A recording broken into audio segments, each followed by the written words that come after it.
Hi everyone, welcome to Amanda's Book Corner. I'm Amanda, and this is my review of The Water Dancer by Ta-Nehisi Coates. I got The Water Dancer from Book of the Month in October 2019, and it's actually one of my goals this year to get caught up on my oldest Book of the Month books, and this is one of them. I also picked out this book for Black History Month, and it's one of only 3 books that I plan to read that are about slavery, the other 2 being The Prophets and Yonder, so I'll be reviewing those soon, to look out for those reviews in another week or so. The Water Dancer is a beautiful novel that seems to primarily be set in the 1850s, and it follows a young man named Hiram Walker. It starts off when he's 9 years old and he sees his mother get sold away, and he's essentially orphaned now since his dad is the white slave owner. And we follow him as he works his way up in this household where he works for his dad and his brother, and eventually he has an experience that kind of changes how he views the world and what his goals are in the world. And it sets him on a new path that leads to freedom, but he's also on a mission to get the other people in his life free as well. So there's a lot that is so amazing about this book, but I have to say that before I started it, I was a little bit intimidated. I had heard from someone online early on, that this book was a very literary and poetic but difficult read. And because of that, I thought, I'm not sure if I'm quite in the right headspace to read something that's a difficult read. But actually, in reality, for me, it was not a difficult read. There were definitely passages that were more lyrical and poetic and dreamy, but for the most part, I found this book to be very engaging and real and very engrossing. For me, it was actually a rather quick read, and I flew through it. I was so completely immersed in the story and the characters, and I don't know why I waited so long to read this. My only regret in life is that I didn't read it earlier than I did, but I'm so happy that I read it now. There are several themes that I really love in The Water Dancer. One of them that's really central to the whole story is the value of family. And it's so painful to see how the people who are Black, who are slaves, in this book they call them tasked, they're so often ripped apart from their family members and the people closest to them. And it's really horrible to see how it's so hard for them to hold on to their families when their loved ones, their parents, their siblings, their children, are sold away to other plantations, and it basically forces them to become an orphan, become essentially a widow, become childless. It's really awful to see this happen, and it happens again and again. Indeed, that's really what starts this book, is when young Hiram is ripped away from his mother and he's only 9 years old.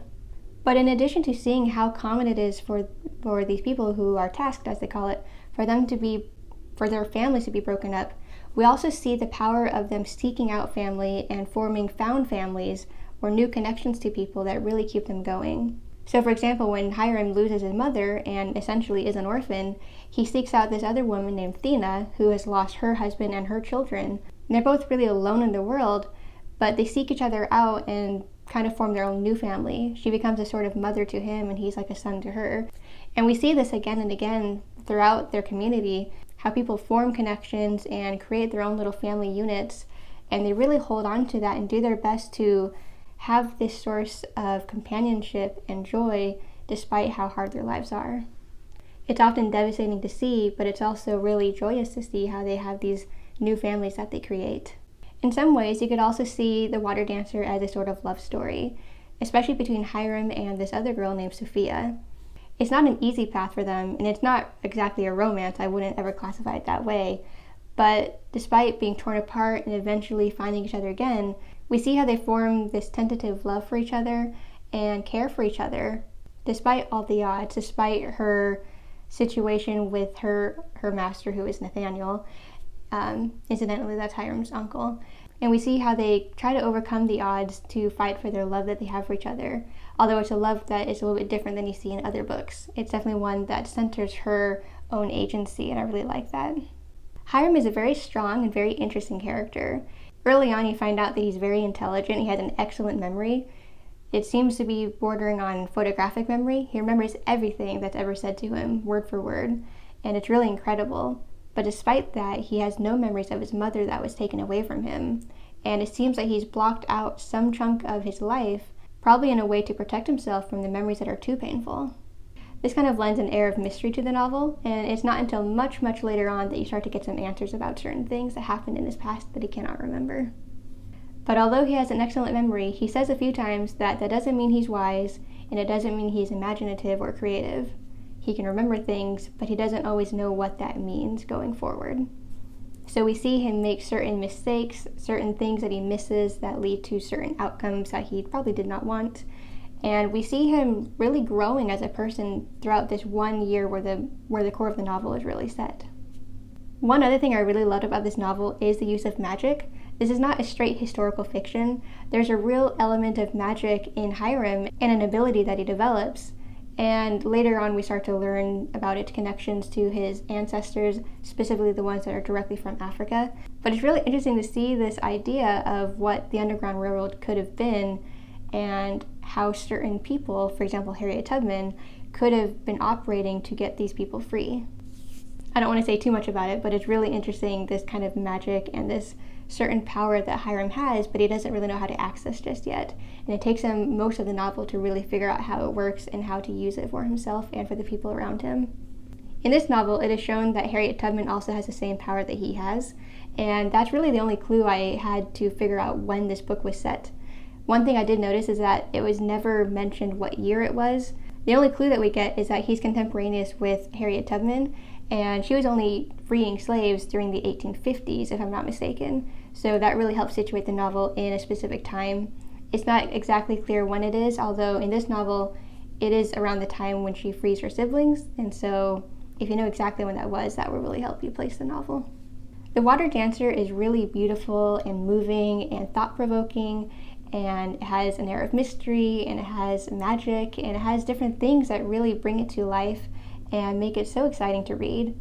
I will say that it didn't quite end where I thought it would. There were certain things that were not answered and certain doors that were opened that really make me think that this could definitely have a sequel. I haven't looked up to see if there will be one planned.